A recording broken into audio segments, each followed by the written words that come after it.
A'udzu billahi minasyaitonir rajim. Bismillahirrahmanirrahim. Wa'tasimu bihablillahi. Wa'tasimu bihablillahi jami'a wa la tafarraqu. A'udzu billahi minasyaitonir rajim. Pada kesempatan kali ini yang akan kami sampaikan adalah terkait tentang bab akidah, yaitu yang bergantung pada pokoknya, yaitu rukun iman yang ada 6 itu. Rukun iman kepada Allah Subhanahu wa Ta'ala. Jadi dalam bab akidah ini pokoknya adalah rukun iman. Ya, rukun iman yang kita ketahui disebut juga sebagai simpul-simpul yang mengikat. Karena berkaitan tentang akidah itu adalah sesuatu yang mengikat. Sesuatu yang mengikat sehingga kita bisa terikat dengan sesuatu yang kita ikat. Sehingga kita selalu bisa terikat dan terjalin hubungan yang baik. Kita sebut sebagai simpul atau hablum. Kalau dalam Al-Quran itu disebut sebagai hablum. Akidah itu adalah sebagai hablum. Karena kalau kita berbicara tentang tali atau simpul-simpul, itu adalah sesuatu yang mengikat sangat erat. Sehingga kalau kita mengikat sesuatu, umpamanya kita mengikat apa yang ingin kita ikat, kita mengikat hewan kita. Ketika kita mengikat hewan itu dengan erat, maka insya Allah tidak akan muncul atau tidak akan lepas. Begitu juga dengan akidah. Akidah ini di dalam Al-Quran disimbolkan dengan hablum atau tali atau simpul-simpul yang mengikat bagi umatnya. Maka sering kita istilahkan dengan yang namanya hablum minallah atau hubungan kita kepada Allah Subhanahu wa Ta'ala. Kalau di dalam dunia itu ada yang namanya hablum minallah wa hablum minan nas. Yang paling utama adalah hablum minallah atau ikatan kita kepada Allah Subhanahu wa Ta'ala. Setelah ikatan itu menjadi ikatan yang baik, mari lalu selanjutnya adalah ikatan kita kepada sesama manusia. Hablum bainan nasi atau ikatan kita kepada sesama manusia. Hubungan kita atau pertalian kita kepada Allah Subhanahu wa Ta'ala itu pokoknya adalah tadi berkaitan tentang hablum atau simpul-simpul atau tali yang mengikat sehingga kita bisa terikat dengan Allah Subhanahu wa Ta'ala. Dan juga untuk mengikat dengan ikatan yang kuat disebut sebagai kata kerjanya adalah aqodah atau kata sifatnya, kata kerjanya jadi adalah aqodah dan juga kata sifatnya menjadi akidah. Jadi asal katanya adalah aqodah, lalu kata sifatnya atau sifat yang selalu kita lakukan adalah sebagai akidah atau kepercayaan kita kepada Allah Subhanahu wa Ta'ala. Berkaitan tentang akidah, yang menyimpul atau mengikat itu semuanya adalah berkaitan tentang keimanan kita kepada Allah Subhanahu wa Ta'ala. Itu yang paling utama. Sehingga di sini akan kami jelaskan berkaitan tentang rukun iman atau keimanan kita kepada Allah Subhanahu wa Ta'ala.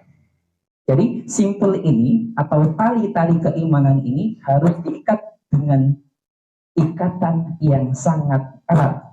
Sehingga jiwa kita mengikat kokoh seperti halnya bangunan. Ketika bangunan itu dibangun dengan fondasi yang kokoh, maka insya Allah bangunan itu akan bisa berdiri dengan tegak. Begitu juga jiwa kita. Jiwa kita harus selalu kita imani, dengan selalu kita ikat dengan yang namanya keimanan, ketakwaan kepada Allah Subhanahu wa Ta'ala. Kalau kita tarik lagi adalah keimanan itu adalah kepercayaan. Kalau takwa itu adalah menjalankan segala perintah Allah dan selalu menjauhi apa yang dilarang oleh Allah Subhanahu wa Ta'ala. Itu masuk kepada keimanan.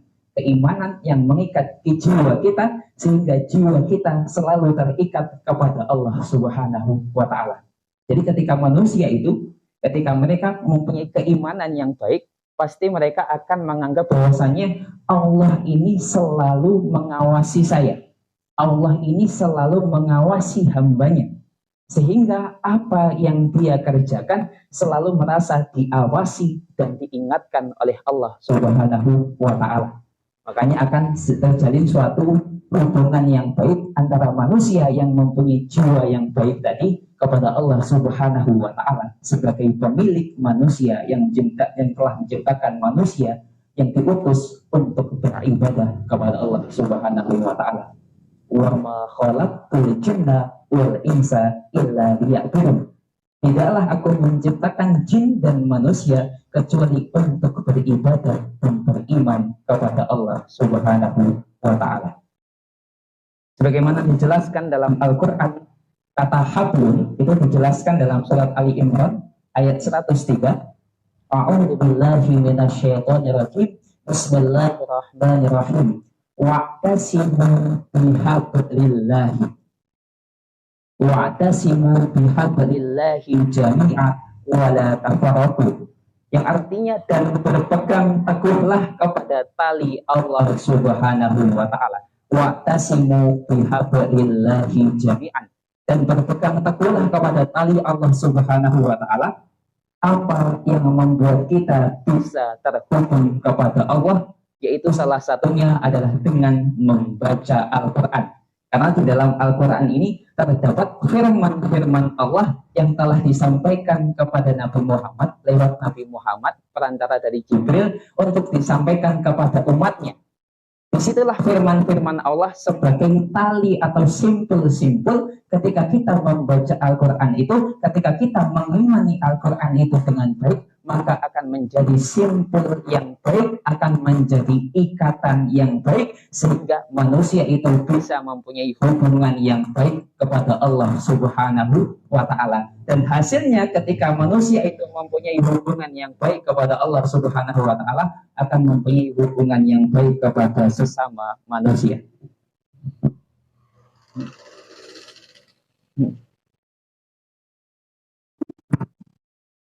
Sehingga mempunyai hubungan yang baik kepada sesama manusia. Dari surat Ali Imran, wa'tasimu bihablillahi jami'a wa la tafarraqu. Lalu selanjutnya firman-firman Allah yang membuat kita terhubung atau terkoneksi kepada Allah Subhanahu wa Ta'ala, sebagaimana dijelaskan dalam Al-Quran surat Al-Anfal ayat 2 yang menjelaskan bahwasanya a'udzu billahi minasyaitonir rajim.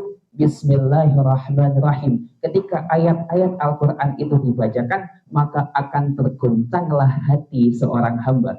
Innamal mu'minuna alladzina idza dzukirallahu wajilat qulubuhum. Apabila dibacakan ayat-ayat Al-Quran, akan bergetarlah hatinya ketika dia selalu mengingat dan membaca firman-firman Allah yang tadi kita sebutkan sebagai tali atau pengikat daripada kejiwaan kita kepada Allah Subhanahu wa Ta'ala. Dan itu semuanya perlunya kita ikat dengan ikatan yang baik, dengan keimanan yang baik, sebagaimana dijelaskan tadi bahwasanya ikatan ini diibaratkan sebagai suatu tali yang akan mengikat jiwa manusia dengan Allah Subhanahu wa Ta'ala. Lalu selanjutnya berkaitan tentang rukun iman tadi, yang pertama adalah keimanan kita kepada Allah Subhanahu wa Ta'ala. Keimanan kita kepada Allah Subhanahu wa Ta'ala, yang itu goalnya adalah adzikr. Sejatinya segala sesuatu yang kita doakan, segala sesuatu yang kita lantunkan, entah itu di dalam sholat ataupun di luar sholat, sejatinya itu adalah adzikr. Doa itu adalah adzikr. Goalnya ketika kita mengimani Allah Subhanahu wa Ta'ala, goalnya adalah berzikir. Latihannya adalah kalimat la ilaha illallah, tiada Tuhan selain Allah. Lalu selanjutnya pengembangan daripada itu semuanya, latihan-latihan itu akan tercipta yang namanya ibadah kepada Allah Subhanahu wa Ta'ala. Dari kita berzikir, lalu kita mengimani atau bahwasanya Allah itu adalah tiada Tuhan selain Allah, maka akan terciptanya suatu goal atau suatu hasil, yaitu ibadah kepada Allah Subhanahu wa Ta'ala. Dari Allah ini, keimanan Allah, goalnya adalah adzikr atau berzikir kepada Allah. Lalu latihannya adalah kalimat la ilaha illallah. Lalu setelah kita latihan akan tercipta yang namanya ibadah kepada Allah Subhanahu wa Ta'ala. Daripada latihan proses-proses yang kita alami tadi, maka akan meningkatkan ibadah kita kepada Allah Subhanahu wa Ta'ala. Kalimat dari kalimat la ilaha illallah itu adalah kalimat yang sangat kunci ketika kita mengimani kepada Allah Subhanahu wa Ta'ala. Bisa kita bayangkan ketika di dunia ini mempunyai dua Tuhan, pasti akan berbeda tujuan dan juga apa yang diinginkan daripada Tuhan itu. Ketika Tuhan yang satu menginginkan jalan kanan dan Tuhan yang satunya menginginkan jalan kiri, pasti manusia tidak akan bisa untuk mengikuti dua Tuhan. Makanya ada kalimat yang namanya La ilaha illallah, agar tidak ada kerancuan di dalam kehidupan ketika kita mengimani dengan satu Tuhan dan satu tujuan, yaitu Allah Subhanahu wa Ta'ala. Lalu selanjutnya keimanan yang kedua berkaitan tentang keimanan kita kepada malaikat-malaikat Allah. Malaikat-malaikat Allah ini di sini adalah tujuannya sebagai support atau pendukung kita dalam melaksanakan ibadah kepada Allah Subhanahu wa Ta'ala. Karena ada malaikat yang selalu menjaga kita daripada utusan Allah Subhanahu wa Ta'ala. Kita ketika kita mempunyai keimanan itu semuanya, kita akan merasa selalu diiwasi oleh malaikat-malaikat Allah, sehingga kita selalu beriman dan juga selalu merasa was-was terhadap amalan yang kita kerjakan di dalam kehidupan dunia ini. Dari kita mengimani kepada malaikat-malaikat Allah sebagai pendukung daripada ibadah yang kita jalankan di dunia ini. Lalu selanjutnya ada yang namanya kitab atau pedoman hidup atau al-huda atau petunjuk bagi manusia. Kalau sebelumnya, sebelum diturunnya Al-Quran, itu ada beberapa kitab yang telah diturunkan, entah itu Zabur, Taurat, Injil, dan Al-Quran.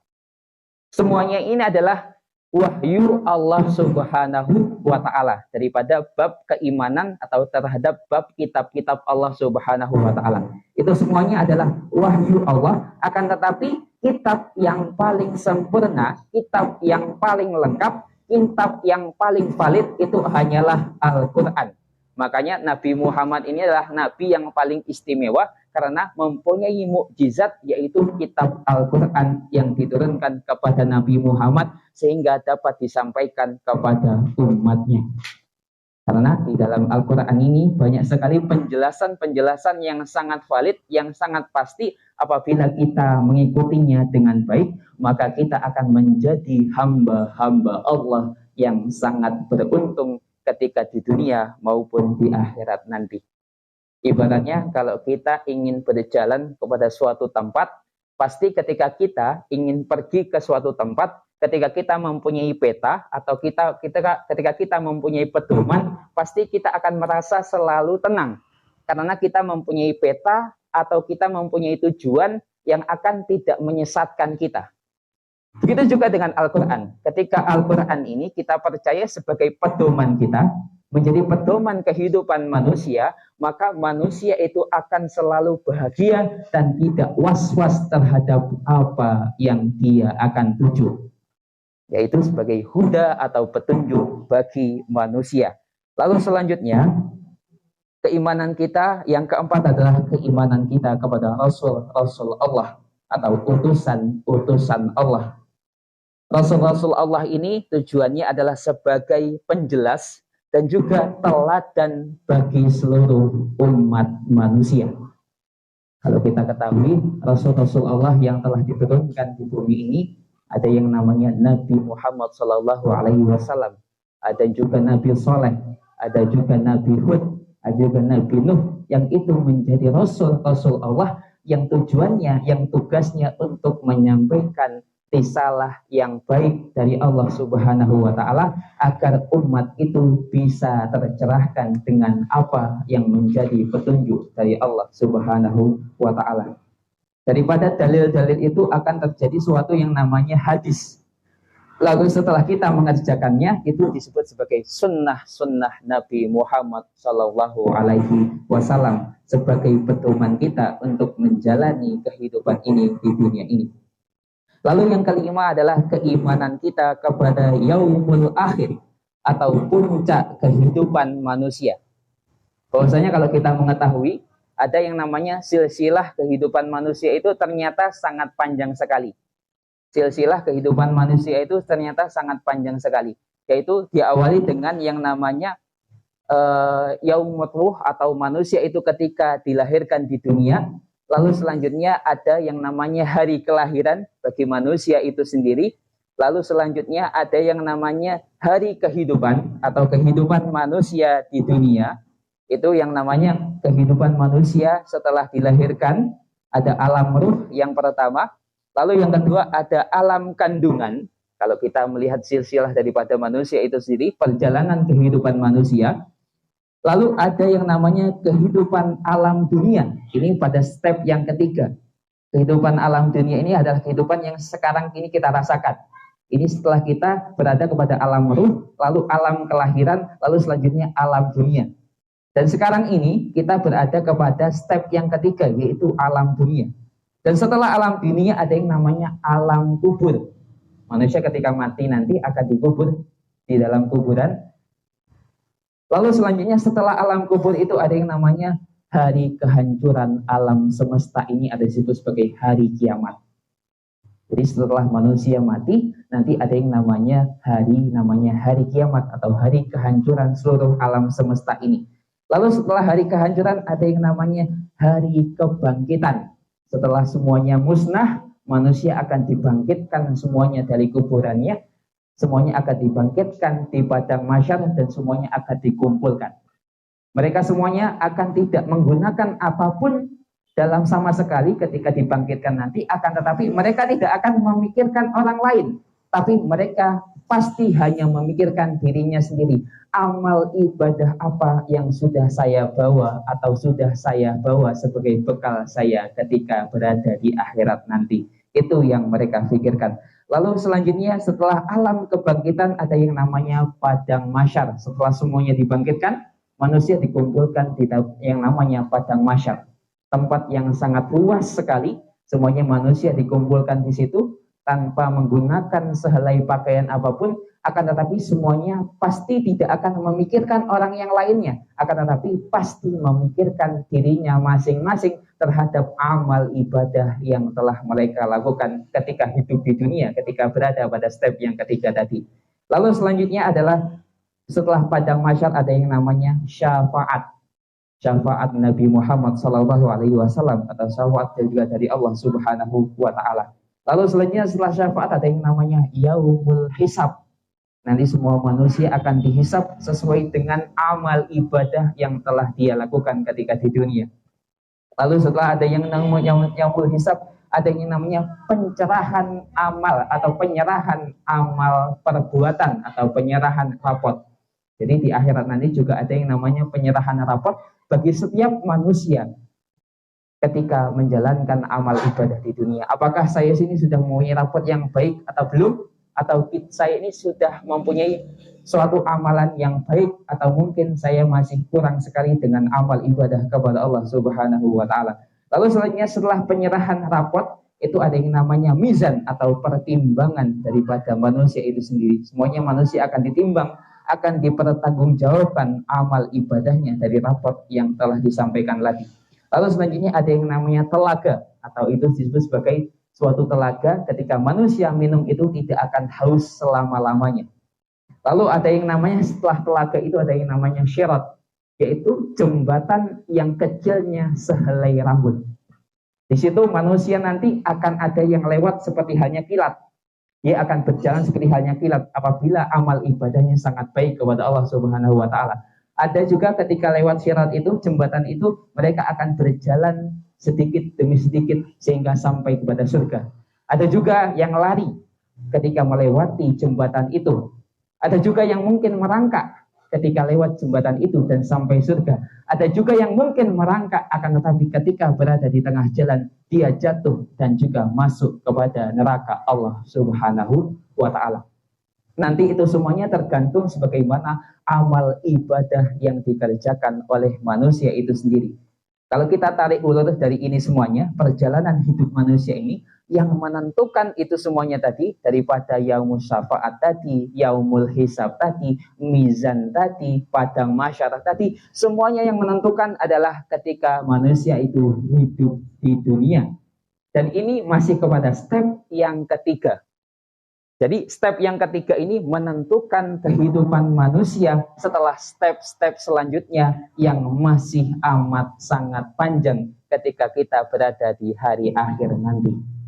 Makanya itu semuanya menjadi muhasabah kita, menjadi motivasi kita untuk selalu meningkatkan keimanan dan juga ketakwaan beribadah kepada Allah Subhanahu wa Ta'ala, sehingga nanti kita bisa menjadi orang yang terbaik di sisi Allah Subhanahu wa Ta'ala. Makanya ketika ada orang meninggal, pasti berdoanya semoga mendapatkan sisi yang terbaik atau tempat yang terbaik di hadapan Allah Subhanahu wa Ta'ala. Jadi doa yang selalu kita utarakan, doa yang selalu kita panjatkan kepada orang yang lain juga seharusnya menjadi doa kita semuanya, juga menjadi motivasi kita semuanya, sehingga apa yang kita laksanakan, sehingga apa yang kita lakukan bisa menjadi suatu koreksian bagi apa yang telah kita kerjakan.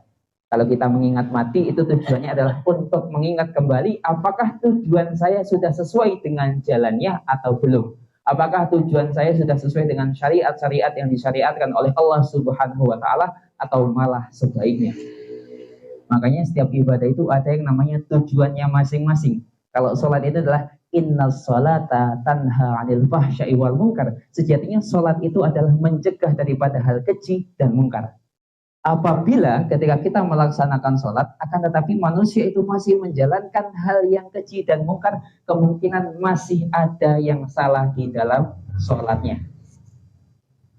Atau mungkin ketika kita melaksanakan sesuatu, ya ayyuhalladzina amanu kutiba alaikumusiyam kama kutiba alal ladzina min qablikum la'allakum tattaqun. Tujuannya orang menjalankan amal ibadah puasa itu adalah agar mereka menjadi orang yang bertakwa.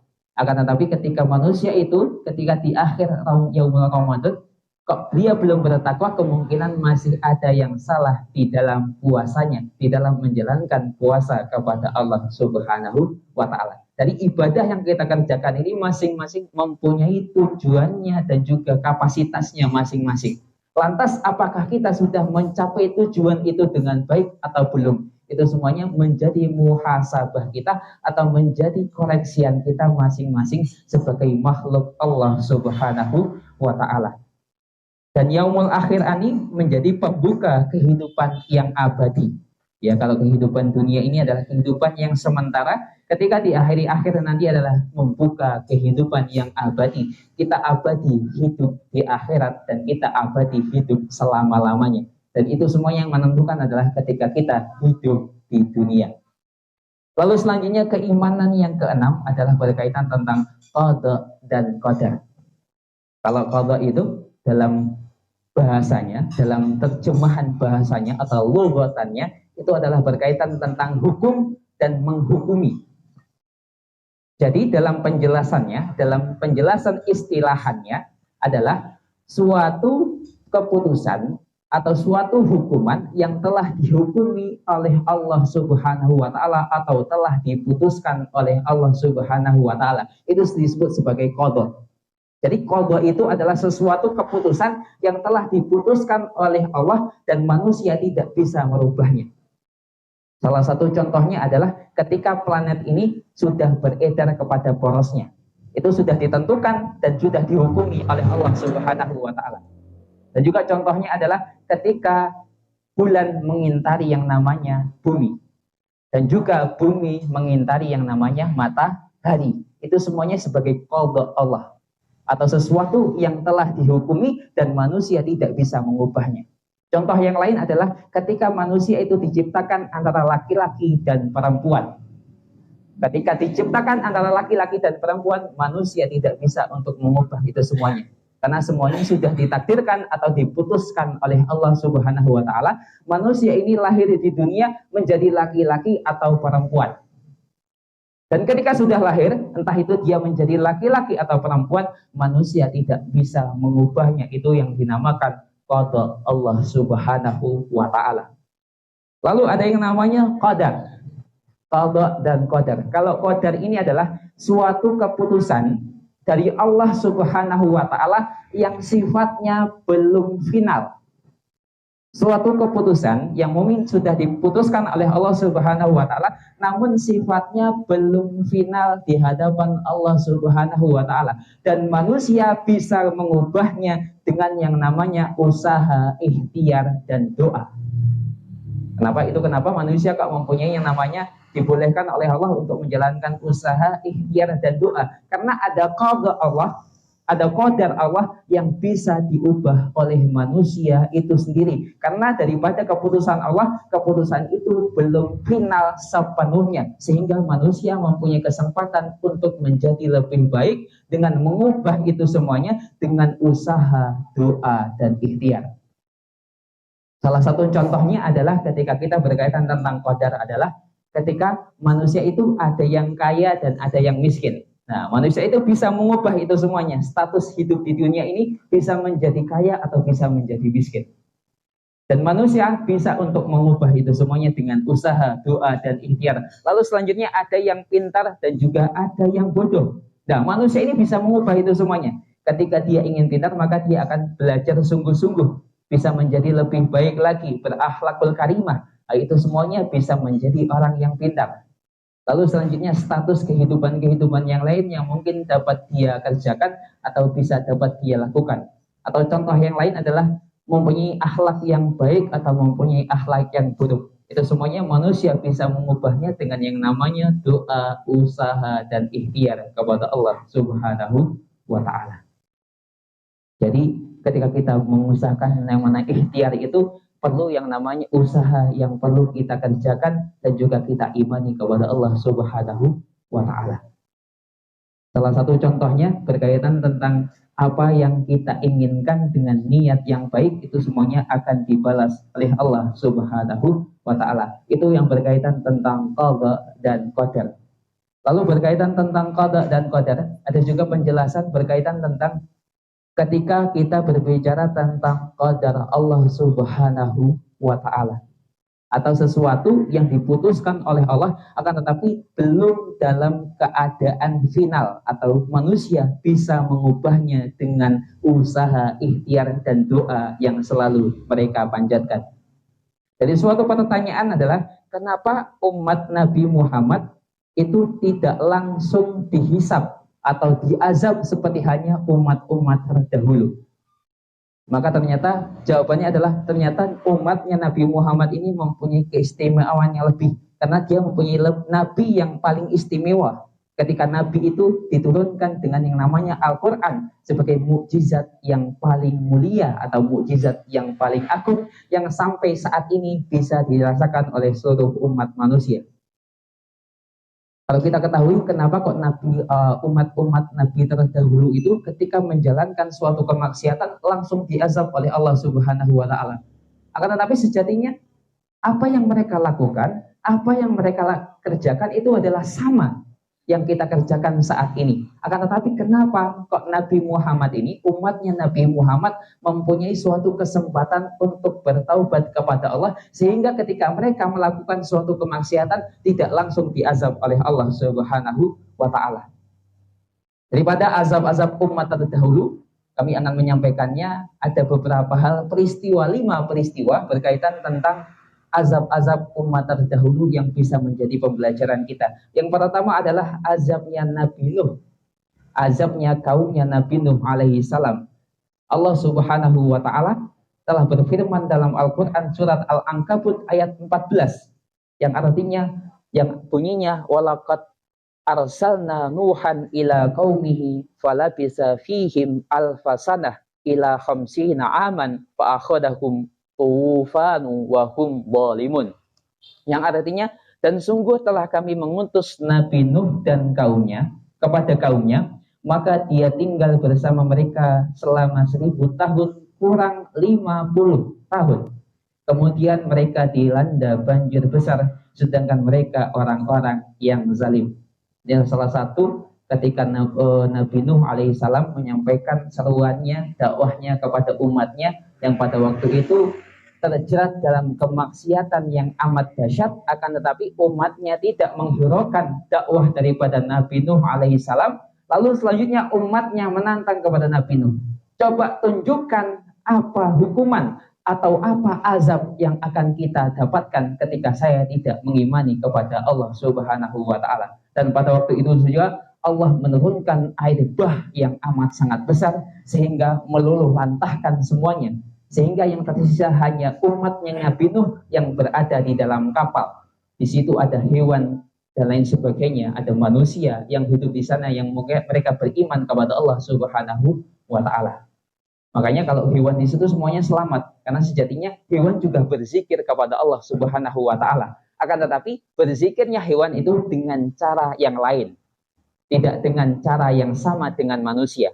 Sejatinya semua hewan itu berzikir kepada Allah, meminta doa kepada Allah, akan tetapi mempunyai caranya masing-masing. Sehingga pada waktu itu ketika Nabi Nuh alaihissalam menyampaikan dakwah kepada umatnya dan juga menolong hewan-hewan itu, hewan-hewan itu semuanya masuk ke dalam kapal Nabi Nuh, sehingga semua hewan itu selamat daripada air bah yang amat sangat besar. Lalu selanjutnya ada yang namanya cerita kaum Ad.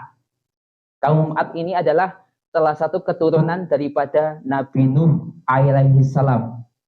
Kaum Ad ini adalah keturunan daripada Nabi Nuh alaihissalam yang anaknya dinamakan Syam bin Nuh.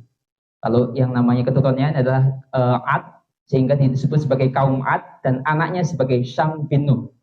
Pada waktu itu keturunan daripada kaum Ad atau keturunan Nabi Nuh ini adalah keturunannya orangnya sangat hebat. Mereka sangat cerdas, mereka sangat pintar, mereka mempunyai segala kecerdasan yang ada dan juga mempunyai fisik yang besar-besar. Sehingga pada waktu itu salah satu kelebihan daripada kaum Ad adalah mereka ini mempunyai yang namanya kota yang amat sangat indah. Di sana ada mengalir sungai-sungai, ada pepohonan-pepohonan. Mereka juga mempunyai keahlian-keahlian dalam beternak, dalam bercocok tanam, dalam mengatur tata kota. Itu mereka mempunyai kelebihan. Akan tetapi setelah mereka mempunyai kelebihan itu semuanya, ternyata itu dimanfaatkan oleh mereka untuk berlaku sombong kepada orang yang lain. Mereka menganggap bahwasanya kelebihan yang telah saya miliki ini adalah berasal daripada saya pribadi, sehingga mereka berlaku sombong kepada orang-orang yang lebih berada bawah dari mereka, atau orang-orang yang miskin berada di bawah mereka. Sehingga orang-orang kaum Ad ini mereka akan menghukumi atau melakukan penindasan kepada mereka yang lebih rendah daripada itu semuanya. Akan tetapi ketika itu langsung diutus, yaitu Nabi Hud alaihi salam, diutus untuk menyampaikan dakwah kepada kaum Ad agar mereka kembali beriman kepada Allah Subhanahu wa Ta'ala. Akan tetapi ketika disampaikan dakwah itu, malah mereka menolak dakwah daripada Nabi Nuh, Nabi Hud alaihi salam, dan mereka lebih memilih untuk menyembah berhala. Menyembah berhala. Dan berhala yang salah satunya yang mereka bangga-banggakan adalah yang namanya Syamud dan Al-Hatar. Itu adalah berhala yang paling diagungkan oleh kaum Ad. Sehingga setelah itu, setelah semuanya tidak mau beriman kepada Allah Subhanahu wa Ta'ala, lalu Nabi Hud alaihissalam bermohon doa kepada Allah agar kaumnya ini mendapatkan pelajaran daripada Allah Subhanahu wa Ta'ala. Pada waktu itu juga langsung diturunkan yang namanya suatu kehidupan yang sangat gelap atau awan yang sangat gelap, sehingga meluluhlantahkan semua yang ada di situ, dan kaumnya itu semuanya meninggal dunia. Wa innahu ahlaka ama'ula, dan sesungguhnya dialah yang telah membinasakan kaum Ad dahulu kala. Lalu selanjutnya setelah dibinasakan kaum Ad, lalu selanjutnya ada yang namanya kaum Samud. Kaum Samud ini adalah silsilahnya juga sama. Ini dari namanya keturunan daripada kaum Ad. Itu disebut kaum Samud. Kaum Samud pada waktu itu yang menjadi diutus untuk menyampaikan dakwah kepada kaum Samud adalah Nabi Saleh alaihi salam. Beliau diutus Allah Subhanahu wa Ta'ala sebagai Rasul untuk menyampaikan dakwah kepada kaum Samud yang pada waktu itu tidak mau beriman kepada Allah Subhanahu wa Ta'ala. Sejatinya pada awalnya ini ketika mereka telah diluluhlantahkan daripada kaum Ad tadi, setelah kaum Ad sebagiannya beriman kepada Nabi Hud, mau menerima ajakan dakwah Nabi Hud alaihissalam, lalu mereka beriman, lalu selanjutnya keturunannya itu masuk kepada yang namanya kaum Samud. Kaum Samud ini sebelumnya beriman kepada Allah Subhanahu wa Ta'ala. Akan tetapi setelah beribu-ribu tahun, mereka kembali menyembah yang namanya berhala. Karena mereka menganggap sama silsilahnya, kaum Samud ini mempunyai kecerdasan dan juga badan yang sangat sehat, badan yang besar, sehingga mereka menganggap bahwasannya apa yang mereka lakukan, apa yang mereka kerjakan itu adalah berkat daripada hasil dari mereka sendiri, sehingga mereka berlaku sombong. atas apa yang telah Allah berikan kepada mereka sehingga mereka kembali untuk menyembah berhala. Itu semuanya adalah mereka lakukan untuk menyombongkan diri kepada Allah Subhanahu wa taala. Sehingga pada waktu itu diutuslah Nabi Shalih alaihi salam untuk menyampaikan dakwah kepada kaum Samud. Akan tetapi kaum Samud tidak percaya dengan ajakan Nabi Shalih alaihi salam dan mereka mengejek Nabi Shalih alaihi salam. Dan pada waktu itu juga diturunkan azab kepada mereka dengan meluluhlantahkan semua yang ada di sana sehingga mereka bisa mati semuanya. Lalu selanjutnya ada yang namanya kisah juga kaum Sodom, yaitu kaumnya Nabi Lut alaihissalam, yang mereka melakukan penindasan atau melanggar yang namanya syariat Allah Subhanahu wa taala dengan saling berpasang-pasangan antara laki-laki dan laki-laki. Itu adalah salah satu pelanggaran yang melampaui batas kepada Allah Subhanahu wa taala sehingga dihanguskan semuanya dan semuanya meninggal dunia di hadapan Allah Subhanahu wa taala. Lalu selanjutnya kenapa kok kaumnya Nabi Muhammad SAW ini mempunyai keistimewaan? Mereka kok tidak langsung diazab oleh Allah sebagaimana orang-orang terdahulu? Gak tahu ternyata Allah Subhanahu wa taala berfirman menerangkan hal tersebut dalam Al-Qur'an surat Al-Anfal, "Wa ma kana Allahu liyu'adzibahum wa anta fihim wa ma kana Allahu mu'adzibahum wa hum yastaghfirun." Tetapi Allah tidak akan menghukum mereka selama engkau Muhammad berada di antara mereka, dan tidaklah pula Allah menghukum mereka sedangkan mereka masih memohon ampun. Jadi intinya pada ayat ini menyebutkan bahwasannya daripada kaum Nabi Muhammad itu selama mereka masih memohon ampun kepada Allah Subhanahu wa taala, selalu berzikir dan beristighfar kepada Allah Subhanahu wa taala, maka Allah akan selalu menurunkan kasih sayang kepada mereka yang selalu beriman dan masih mau memohon ampun dan bertaubat kepada Allah Subhanahu wa taala. Itulah salah satu keistimewaan daripada kaum Nabi Muhammad SAW, karena sejatinya ketika berkaitan tentang kaum Nabi Muhammad, semuanya ini tidak akan bermaksiat, akan tetapi ada beberapa orang yang tetap berpegang teguh kepada keimanan Allah Subhanahu wa taala, maka Allah menganggap kaum ini menjadi orang-orang yang masih ingin mendapatkan ampunan atau rahmat dari Allah Subhanahu wa taala.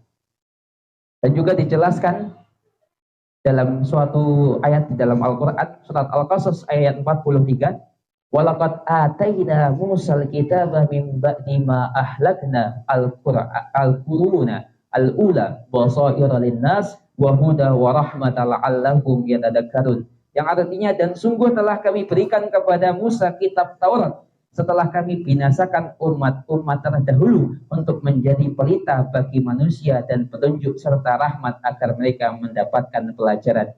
Jadi sebelum daripada diturunkan Taurat itu semuanya memang kaum-kaum terdahulu itu memang ketika melakukan suatu kemaksiatan yang sangat besar kepada Allah Subhanahu wa taala, mereka akan langsung dihadapkan dengan azab Allah Subhanahu wa taala. Akan tetapi dalam penjelasan ayat ini, setelah diturunkan Taurat dan juga buku Taurat itu, kitab Taurat itu, dan selanjutnya Allah tidak akan langsung memberikan azab kepada umat itu, karena selama umat itu masih ada yang selalu memohon ampun dan juga bertaubat kepada Allah Subhanahu wa taala. Salah satunya adalah kaum Nabi Muhammad sallallahu alaihi wasallam. Dengan kesempatan ini, dengan keistimewaan ini, perlunya kita untuk selalu bermuhasabah diri, mengingat kembali bahwasanya kita ini adalah umat yang paling diistimewakan oleh Allah Subhanahu wa taala sebagai umatnya Nabi Muhammad SAW, sebagai nabi yang paling mulia ketika beliau ini diturunkan dengan Al-Qur'an dengan mukjizat yang paling mulia di hadapan Allah Subhanahu wa taala, yang sampai saat ini mukjizat itu selalu kita menjadi tuntunan di dalam kehidupan kita.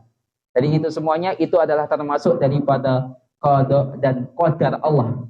Qadar Allah adalah manusia ketika berkaitan tentang bertaubat itu masih mempunyai kemungkinan apakah dia akan menjadi seorang yang beriman, memang beriman kepada Allah, atau malah menjadi orang yang mengkufuri Allah Subhanahu wa taala. Itu masuk kepada qadar Allah Subhanahu wa taala yang manusia bisa mengubah itu semuanya dengan yang namanya usaha, doa, dan ikhtiar. Mungkin itu saja yang dapat kami sampaikan pada kesempatan kali ini. Semoga bisa bermanfaat bagi Bapak Ibu sekalian berkaitan tentang akidah kita atau keimanan kita kepada Allah Subhanahu wa taala. Apabila ada lebihnya itu datangnya dari Allah Subhanahu wa taala, apabila ada kurangnya itu datangnya dari kami. Sekian, syukran ala husni ihtimam. Wassalamualaikum warahmatullahi wabarakatuh.